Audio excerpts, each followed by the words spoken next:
Hello and welcome students. My name is Ratan Kumar and I am physics faculty Rajiv classes. And in today's video session we are going to discuss NEET 2020 physics paper.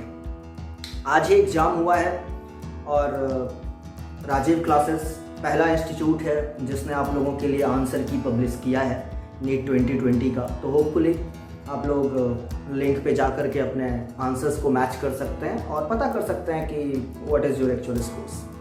अब बात करते हैं हम लोग physics paper की और सबसे पहले बात करेंगे एक जनरल ओवरव्यू की। तो हम लोगों के ओवरव्यू के हिसाब से the paper was extremely simple. बहुत ही बेसिक क्वेश्चंस आए थे, बिल्कुल फार्मूला बेस्ड क्वेश्चन थे, कुछ भी हाई फाई आपको देखने को नहीं मिला होगा। इनफैक्ट जैसा कि हम लोग उम्मीद लगा रहे थे कि इस बार कोरोना आउटब्रेक के चक्कर में बहुत ज़्यादा प्रिपरेशन के लिए टाइम मिला है तो क्वेश्चन का लेवल थोड़ा सा ऊपर जाएगा, बट हुआ इसका जस्ट ऑपोजिट है और आप लोगों को टाइम भी मिला और उसके बावजूद जो क्वेश्चन है वो उसका लेवल, उसका स्टैंडर्ड काफ़ी नीचे है। I mean the questions were purely formula based, कुछ भी आप लोगों को ट्विस्ट या ट्वीक देखने को नहीं मिला होगा किसी भी क्वेश्चन में। हाँ, एक बात जरूर है कि कुछ क्वेश्चंस नॉट ऑल, कुछ क्वेश्चंस कैलकुलेटिव थे, उसमें थोड़ा बहुत टाइम जाया होगा आप लोगों का, बट या the paper was simple. With in the given time limit आप लोग क्वेश्चंस को अच्छे से कर पाए होंगे, उम्मीद करते हैं। And let us start the discussion of a few very important questions जो कि थोड़े से अलग थे या थोड़े से इंपॉर्टेंट क्वेश्चंस कह लीजिए। तो ऐसे क्वेश्चंस के बारे में हम लोग ये वीडियो लेकर के आए हैं। So let us start. सो आपका जो क्वेश्चन नंबर 133 था वो लॉजिक गेट का क्वेश्चन था। अच्छा, इस क्वेश्चन को डिस्कस करने के पीछे जो रीजन है वो ये है कि क्योंकि सीबीएसई ने पिछले साल जो ट्रांजिस्टर एंड ऑनवर्ड्स पोर्शन है उसको अपने सिलेबस से रिमूव कर दिया था। तो एक्सपेक्टेड था कि उस पोर्शन से क्वेश्चन नहीं आएंगे, बट नीट ने लॉजिक गेट के ऊपर में एक क्वेश्चन पूछा है। तो इससे हमें एक क्लियर कट मैसेज जाता है कि अगले साल भी आप लोग लॉजिक गेट और ट्रांजिस्टर के जो क्वेश्चंस हैं उसको एक्सपेक्ट कर सकते हैं। हालांकि सीबीएसई जो क्लास 12 का बोर्ड एग्जाम है उससे ये पोर्शन को हटा दिया गया है। तो चलिए, लॉजिक गेट का क्वेश्चन बहुत ही सिंपल था। इसमें आपको 2 नॉट गेट दिए हुए थे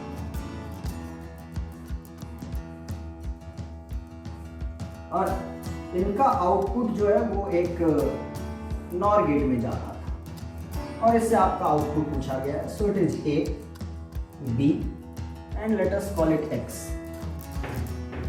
तो जैसा कि आप पहचान सकते हैं, this is a not gate, this is also a not gate and this is और आगे में एक डॉट लगाया, so it is a nor gate.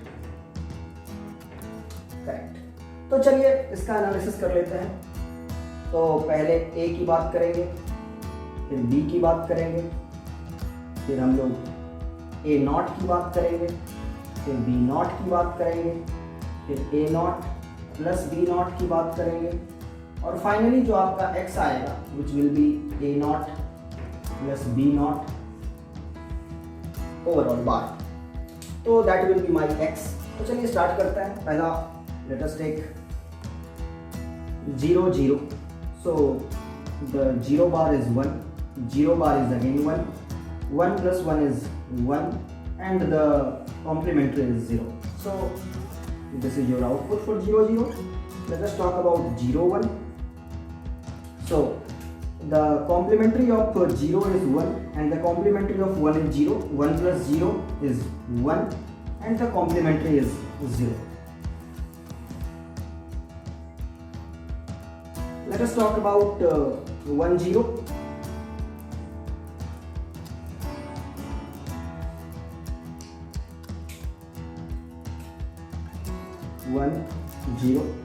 So the complementary of 1 is 0. The complementary of 0 is 1. 0 plus 1 is 1, and the complementary of 1 is 0. And the last combination can be 1 and 1. Here we can see 1 का complementary 0, again 1 का complementary 0, 0 plus 0 is 0 and the complementary of 0 is 1.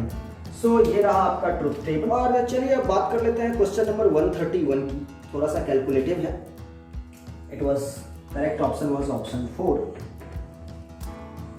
चलिए अब बात कर लेते हैं question number 131 की। अच्छा, आपका क्वेश्चन नंबर 131 में कहा गया है कि आपके पास एक इलेक्ट्रॉन है जो कि इनिशियली रेस्ट में है और इसको v वोल्ट से एक्सेलरेट किया गया। So the potential difference here is v। तो इसका डी ब्रॉगली वेवलेंथ आपको दिया हुआ है, ये गिवन है आपके क्वेश्चन में। D Broglie wavelength is 1.227 into 10 raised to the power -11. So 1.227 into 10 raised to the power -2 nanometer. So basically you can write it as 1.227 into 10 raised to the power -11 meter. और आपसे पूछा गया है कि ये पोटेंशियल डिफरेंस V क्या होगा। तो let us start this question. हम लोग जानते हैं कि de Broglie wavelength is given by Planck's constant by momentum, and the momentum can be written as √2 times the kinetic energy of the electron into mass of the electron. Okay, now if you can see, the kinetic energy here will be the change in potential energy. The potential energy will be converted into the kinetic energy. So as the electron is accelerated by a potential difference v, so its kinetic energy is going to be E times v. So let us plug in the value. Lambda will become h upon √2 ev, which is the kinetic energy, into m. So we can square both sides, and what we will get here is lambda square is equal to h square by 2 ev times m. Now you can say v is equal to h square upon lambda square into 2em. Now the crucial part here is इस value को calculate करना है। Now it is not very simple to calculate this value. So what we can see here, अगर हम लोग values plug in करें तो Planck's constant is 6.6 into 10 raised to the power -34. So square this upon lambda is 1.227. 1.227 into 10 raised to the power -11 square into 2 into the charge of an electron is 1.6 into 10 raised to the power -19 coulomb, and mass of the electron is 9.1 into 10 raised to the power -31. So you can see here it is a mess. But अगर आप options को थोड़े अच्छे से check किए होते तो आपको पता चलता कि ऑप्शंस में बस 10 के पावर क्या आएगा वो जरूरी है, मतलब ऑर्डर बस पूछा गया है। तो अगर आप बाकी के नंबर्स को छोड़ करके बस ऑर्डर की बात करें, ऐसे तो अगर आप चाहे तो इसको कैलकुलेट कर सकते हैं। So if you just check the order, you will find it is 10 raised to the power -68 divided by 10 raised to the power -22 -19 and -31. तो मैं न्यूमेरिकल्स वैल्यू को साइड कर रहा हूँ, बस नंबर्स कैलकुलेट कर रहा हूँ क्योंकि all the numbers are in scientific form. तो अगर आप इसको चेक करते हैं तो आपको क्या मिलता है, नीचे में आपको 10 के पावर -68 और नीचे में ये 31 और 19 50 और 22 दैट इज 72 आ जाएगा। So it will become 10 raised to the power 4 volt. That would be your answer. So in question number 126 आपसे पूछा गया है ब्रूस्टर्स एंगल का limit. It is simply given by IB is equal to tan inverse mu, where mu is the refractive index. So we know that. But ये question थोड़ा सा हटके इसलिए है क्योंकि जनरली ये वैल्यू पूछी जाती है फॉर अ गिवन mu, लेकिन यहाँ पे आपको ब्रूस्टर्स एंगल का लिमिट पूछा गया है, इसका रेंज पूछा गया है। तो एक बात गौर कीजिए, आपका जो mu होता है दैट इज ग्रेटर देन 1।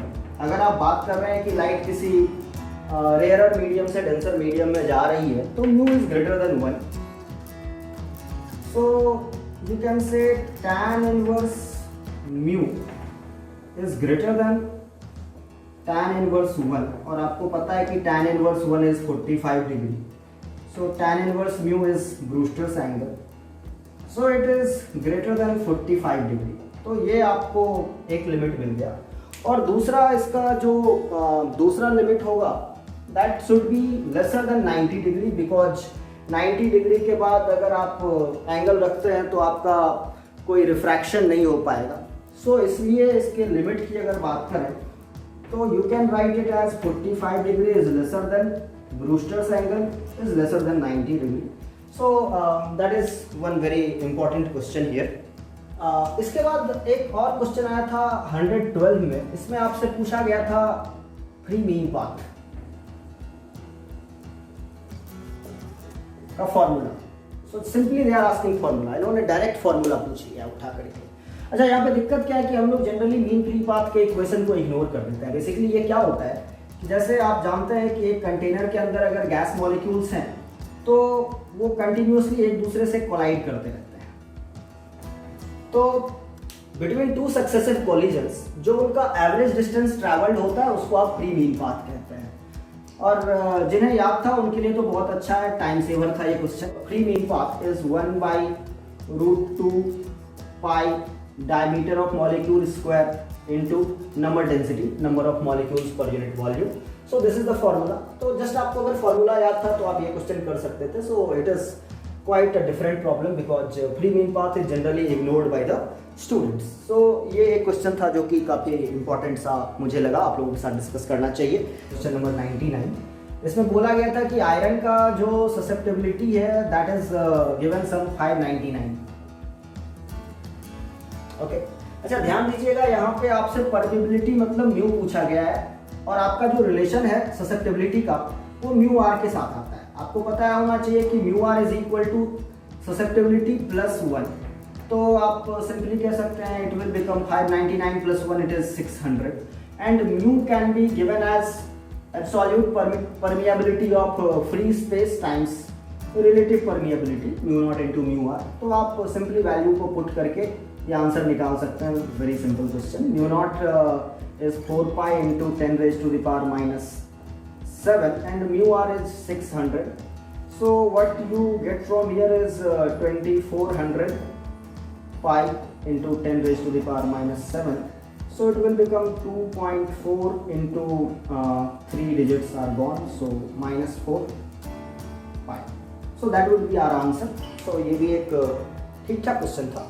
तो आज के वीडियो में हम लोगों ने कुछ क्वेश्चंस की बात करी है. हम लोग एक फुल लेंथ वीडियो भी लेकर के आने वाले हैं जिसमें हम लोग सारे फिजिक्स के क्वेश्चंस को डिस्कस करेंगे.